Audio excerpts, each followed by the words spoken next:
Merry Christmas!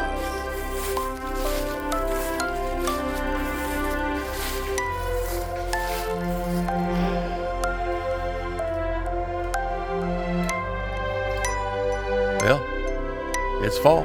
It's about 74 degrees outside. It feels really good. Welcome to another edition of Two Pendejos. But keep in mind, I'm missing the other pendejo because he's still in Texas. We're going to be getting together real soon. Wished it was real quick, but just especially with the holidays, But that's just part of doing a channel like this. Anyway, my son James, his pickup's acting up, so we're gonna make an episode out of it since he's gonna be doing all the work. And I figured I'd just tag along and make some content. But anyway, I hope everybody's doing well. We're outside and enjoying the weather, and it's got a lot of stuff we need to do, or I need to get him to do, get him to help me do, whatever you want to do, whatever you call it. But anyway, we'll hang on, okay? Okay, guys, we're working on this truck right now. And James, would you explain to everybody what you're doing?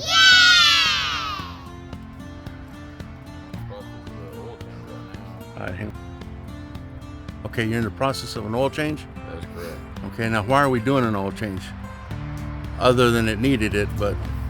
Well, the oil pressure sending unit, switch, whatever you want to call it, showing low oil pressure in the truck. And from previous experience, there's either trash up in the oil or something plugging up the screen that's underneath that sensor. So we're pulling an old mechanics trip and adding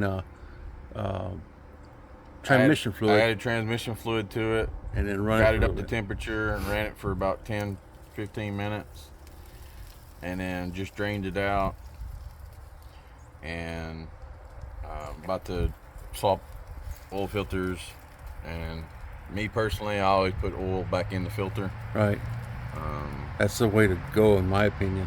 Well, that way you don't have a dry startup, especially on as much as possible. These dry engines with tight tolerances. The other thing that I wanted to suggest is when we pull the oil sender out, because we got a new one, to crank up the truck for just a second and let it blow out that hole, and see if there might be some garbage up there that's getting... Well, the screen goes down into the hole. Okay, but so I'm gonna replace the screen. So when I take the screen out, there shouldn't be anything in that hole. Okay. Because that screen fits down in there so tight. Right. Well, it was just a suggestion. And I recommend when you go to do the screen, get you some kind of like wood screw. Yeah. Screw down in the top of it. That way you can pull it out that way. So that's another mechanics trip. Man, you guys are getting all kinds of information from us today. Anyway. Well, yeah, basically we got to just change out the switch and replace the screen in there. And I'm debating on going back in with the screen. I have it, but I ain't quite decided if I'm going to or not. But do that, and then put the oil back in it and go from there. So now then, keep in mind that what we're doing wasn't what we set out to do to begin with. No, we were supposed to be working on some other part of the truck. I was supposed to be working on brakes and stuff, upgrading them. And he looks at me yesterday and he says, "Man, have you ever had a time where everything you touch just kind of messed up?" I said, yeah, many a time. But all I do is take a deep breath and just put my head down and get after it and get it over with. And that's what we're doing today. I hate to do it on a Sunday, but when there's no story about some members of our church was having Sunday Sabbath, and they kept asking where was Brother Tom? Where's Brother Tom? And I said, well, Brother Tom's got some oxen in the mud, in the mire.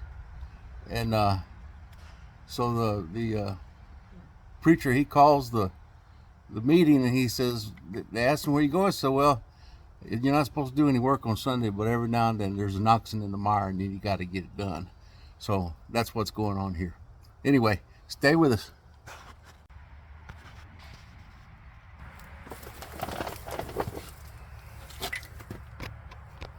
What are you doing?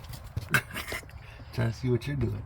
I'm about to spray some of this oil and stuff down. All right, he's going to just spray the oil and stuff so we can tell where the leak's at. He's got a leak also.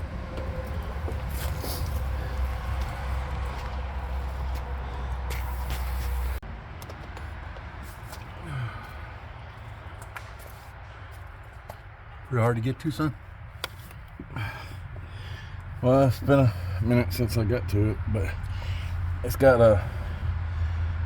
one of those little lock On the clips wires? that you have to push up in order to pinch it. So,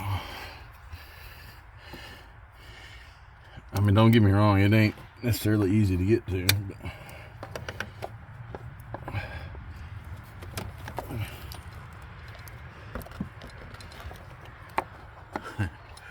He's going to try to get in that little space, but I don't have a feeling it's going to fit.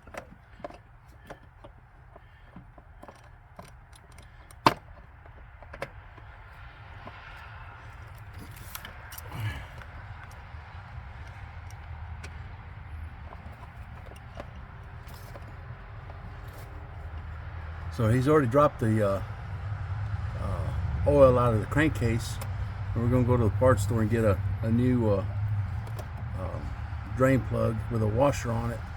This has been rounded off a little bit, and while we're there, we're going to give our old part back. That's what I like about certain parts stores, is that you buy a product off of them and it's a lifetime warranty, and you can go, when you're having problems with the one that existed, and make sure that you bought it from them. They in turn replace it, and which I think is a great deal. yeah, because sometimes you get these lemon parts that are brand new and don't work. So that's a good thing about that. Right. One of the things about it though is that if you don't have the part with you when you go in, you have to go ahead and buy the part, and then when you take the old part back, that's where they reimburse you. So we always take the part with us, but last night it was running kind of late, so we decided not to. So we're getting this done today.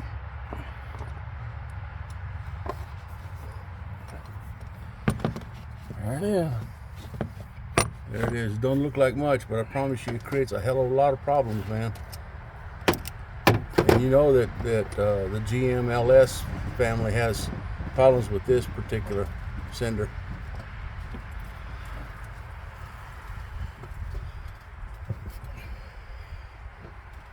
Because it'll drop down and act like there's no pressure in it at all, and then all of a sudden the pressure come back up. Get a little bit closer there, guys. All it is a little metal piece in there, pushes pressure on it, and it converts it into ohms or amps or whatever the hell you want to call it.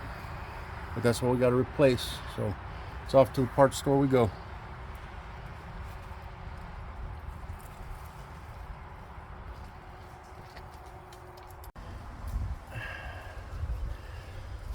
Along with the oil cylinder being in the very back, you got to pull get a little bit closer, son.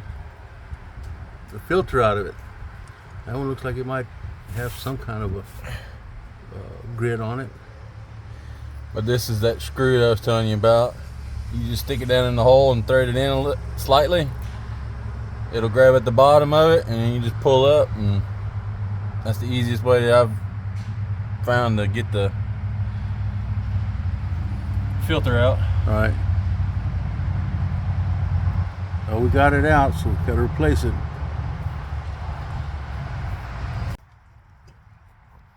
All right, guys. So, as you've seen, we've managed to take the cinder out.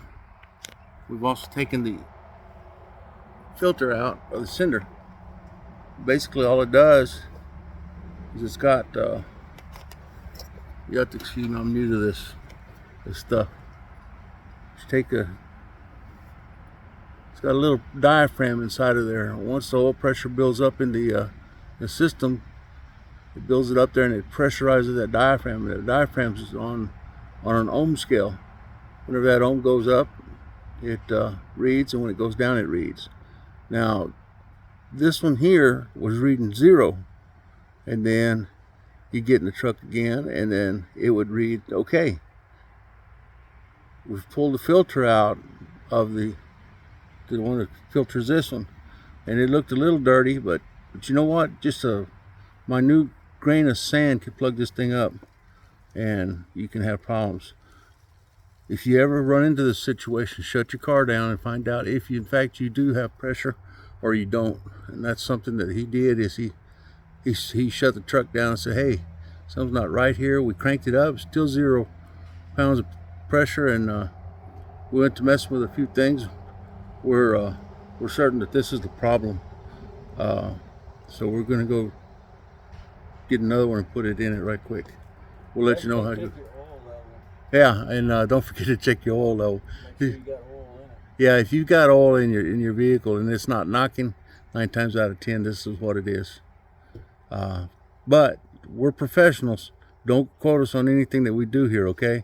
Because all we do is just mess around. I know we say professional, but you know, that's kind of a story. But anyway, y'all stick around. All right, so we're back. I had to go to the parts store get some more oil. It holds 6 quarts, and we've got 6 quarts, but he was putting an additive in there. And yesterday he a funnel out of a quart, but he had put the lid back on the bottom of it. So whenever I handed him the funnel and I stuck it in the valve cover, he pours in some stuff, and he looks in there and it's not going down. He can't figure out why. He pulls the whole funnel out, and sure enough, I left the cap on there, man. Oh man, that's what happens when you get older, son. I'm glad we found it before I started pouring this big jug in it.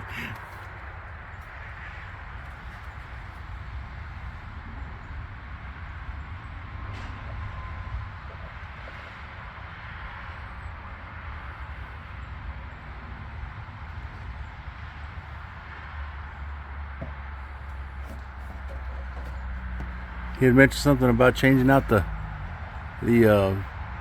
valve cover gaskets. Can we do this coming Friday? Or Saturday, or Sunday, you know. You looking forward to the holidays? Being off work. I want to get some salad going, man, with some turkey. Yeah.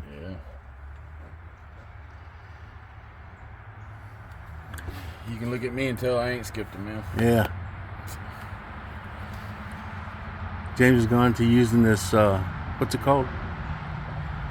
Dexos? Dexos in it. Mobile One. But it's not synthetic, is it? Advanced fuel This synthetic. is extended For vehicles over 20,000 miles. Like a high mileage, extended performance, and something else. But they've done a lot of studies, and this Dexo stuff is highly recommended for GM products. Okay. More expensive, that's for sure.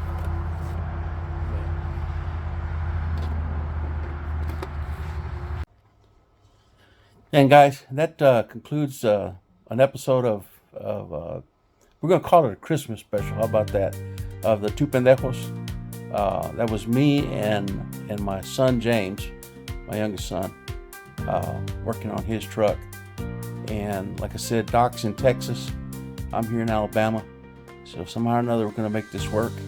So if you guys will just stay tuned, we're going to do some more stuff, because the first of the year, there's going to be some traveling done. So y'all stay tuned. Love you guys. Bye.